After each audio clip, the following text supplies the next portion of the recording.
Hey everybody, it's Fox with FoxeoGames, another Fox Thoughts. This time let's talk about Dark Souls 3 pre-release copies, spoilers, and community resentment.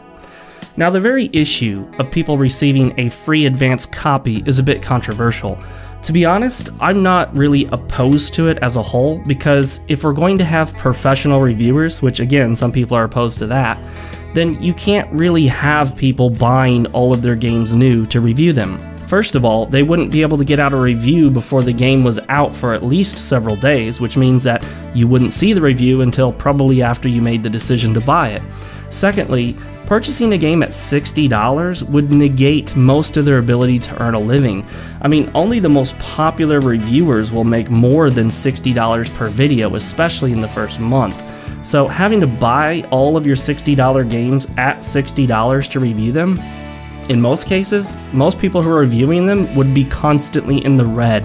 They would actually lose money in the process of reviewing, and that means we would have fewer reviewers as a whole, and that means we would have fewer opinions and fewer videos to watch.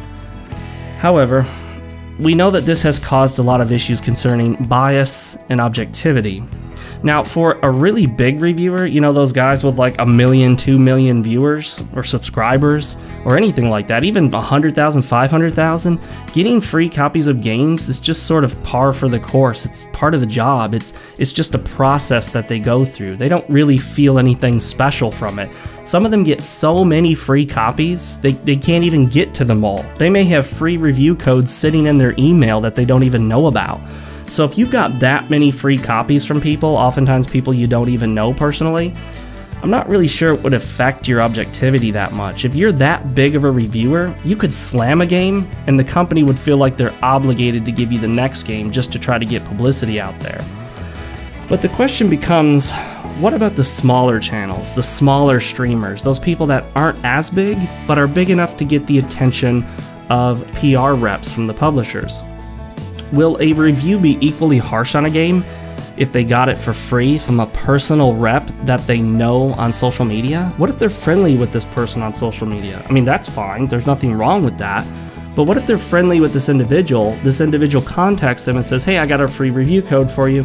And they're like, ooh, awesome. Then they go, they play the game, and they realize, hey, I don't really like this. This has a lot of problems, I'm disappointed. Will they be as honest as if they'd actually paid for the game themselves? I think for the most part, we gotta agree that it would be difficult to argue they aren't affected. In fact, I would argue most of them are significantly affected. If you go out and purchase Dark Souls 2, for example, at $60, get home and find out it's disappointing to you, you're gonna be a lot more harsh than if you got it a week early for free from a PR rep that you kind of like. I mean, let's be honest, if a friend gives you a copy of the game they just made and it has some big problems, you're going to be less harsh because they're your friend. You need to maintain a relationship. And that's okay. But when you're reviewing games or presenting your opinion to the general public and everyone takes that as sort of this is how this person honestly feels, and you feel that personal obligation to go easy on it or to understate the problems and maybe overstate the good parts of it, I think that becomes a big issue. I mean, after all, remember Dark Souls 2?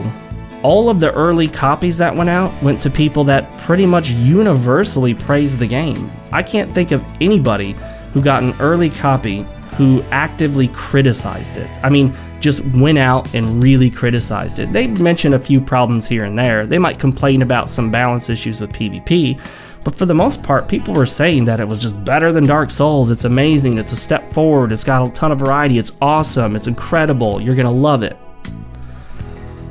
Now me? Well, I wasn't saying that.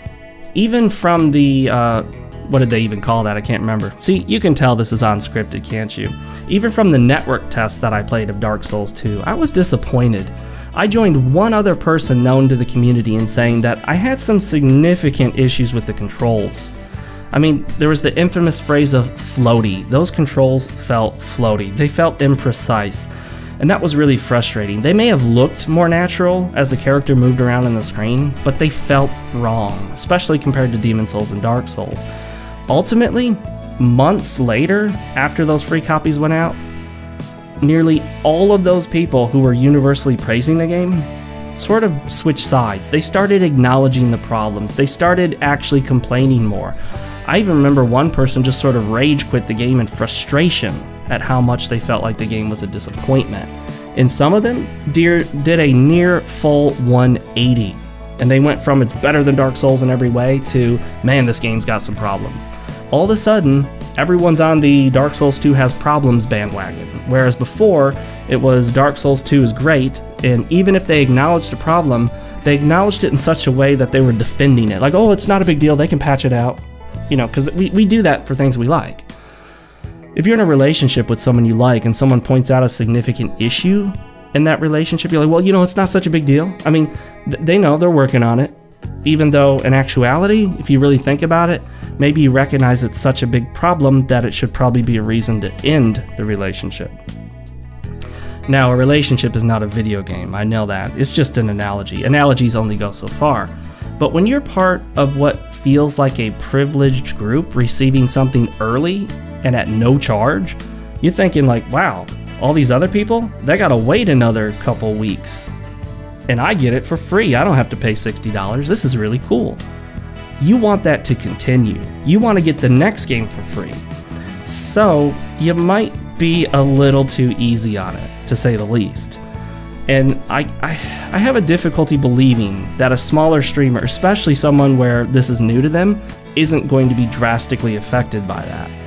So me personally, while you could easily accuse me of being jealous, and I'm sure a lot of people are jealous, especially smaller channels that didn't get free copies, I've gone out of my way to communicate that I do not want early access copies of any of the Souls games. I don't want free copies of the Souls games.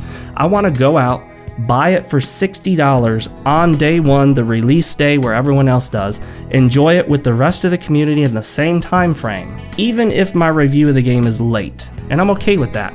Nearly every review I've ever done has been late. Some reviews I'm doing are of games from years ago, 5, 6, 7 years ago or more. I'm okay with that. That's what my channel does now. I don't try to race to get my review out. That's not who I am, and I can't do that. My adult responsibilities just don't allow me to do that. Even if I got the game a week ahead of time, I'm just too busy. Some weeks I work the entire week. Some weeks I work 60 or 70 hours a week, and I'm married. I've got a house, I've got a yard, I've got other things I have to do.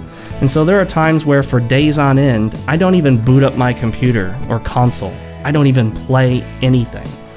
And that's just one of the things that happens as you become an adult if you don't do this full time, and I certainly don't.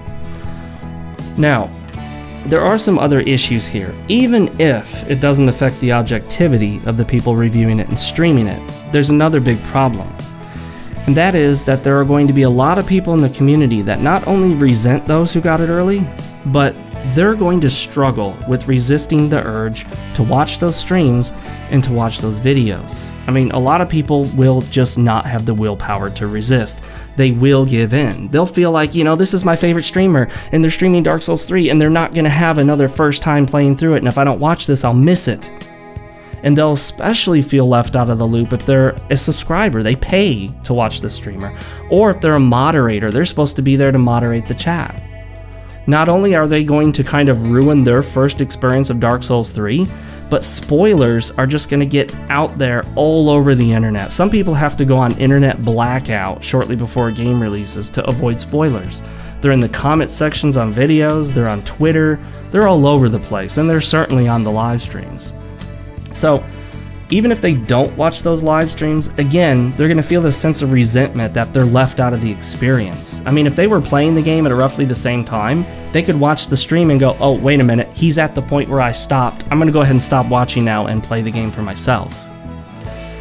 Now, again, everyone has a different opinion on this issue, but in my opinion, getting the game 3 weeks early, well, that's just way too early. And I know that's subjective, but that gives the community 3 weeks to have their first time experience of the game ruined. That gives them 3 weeks needing to gain the, or to get up the willpower to resist the urge to watch. And that gives the community 3 weeks to put spoilers out there. And let's be honest, some people just like spoiling stuff to ruin other people's experience. I don't know why. I think that's just sadistic, but that's what some people do.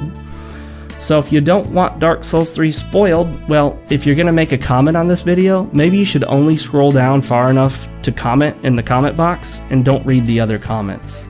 Unless, of course, you're willing to take that risk. You never know. Who knows what's down there? And I'm not gonna close up the comment section.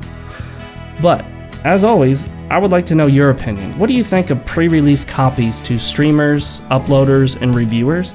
And what do you think about Dark Souls 3 coming out 3 weeks early? Now, it may not have been exactly 3 weeks, but it was approximately 3 weeks. List your opinions down below. Be careful with the comment section for spoiler reasons. I'm Fox with FoxeoGames, and I'll see you next time.